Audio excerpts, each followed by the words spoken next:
આજરોજ અમદાવાદના અમરાઈવાડી રાંદેશ્વર મહાદેવ મંદિર મહાવીર મહાશાસ્ત્રી નિમિત્તે પ્રાંતીય સંગઠનના સંયોજક રામ પ્રતાપસિંહ ચૌહાણ ઉર્ફે અને પ્રાંતીય યુવા સંગઠનના યુવા પ્રમુખ તેજેન્દ્ર જંગીસિંહ ચૌહાણ દ્વારા ઢોલ અને નગાડા સાથે ભગવાન ભોલેનાથની ભવ્ય શોભાયાત્રા કાઢવામાં આવી, જેમાં અમરાઈવાડી અને આસપાસના વિસ્તારોના હજારો શિવ ભક્તો આવ્યા અને આ શોભાયાત્રા ભવ્ય બનાવી।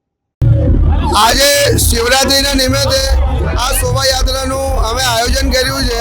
આ શોભાયાત્રા શિવજીની બરાત જે છે એ લગભગ 2-2.5 કિલોમીટરની અમારી શોભા પગ યાત્રા છે, જેમાં દરેક સમાજના વિવિધ લોકો આમાં જોડાયા છે।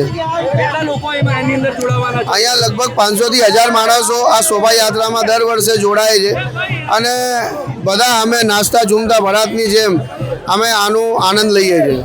કેટલા વર્ષોથી તમે આ શોભાયાત્રા કાઢી? આ અમારું 4થું વર્ષ છે। 2021 થી અમે આ શોભાયાત્રાનું શુભારંભ કર્યું હતું। આ કયા સ્થળથી કાઢવામાં આવી રહી છે અને ક્યાં સુધી જશે? આ રુદ્રેશ્વર મહાદેવ મંદિર મહાવીરનગરથી કાઢવામાં આવે છે અને અમરાઈવાડીમાં ફરીને પાછું મંદિર આવી જાય છે।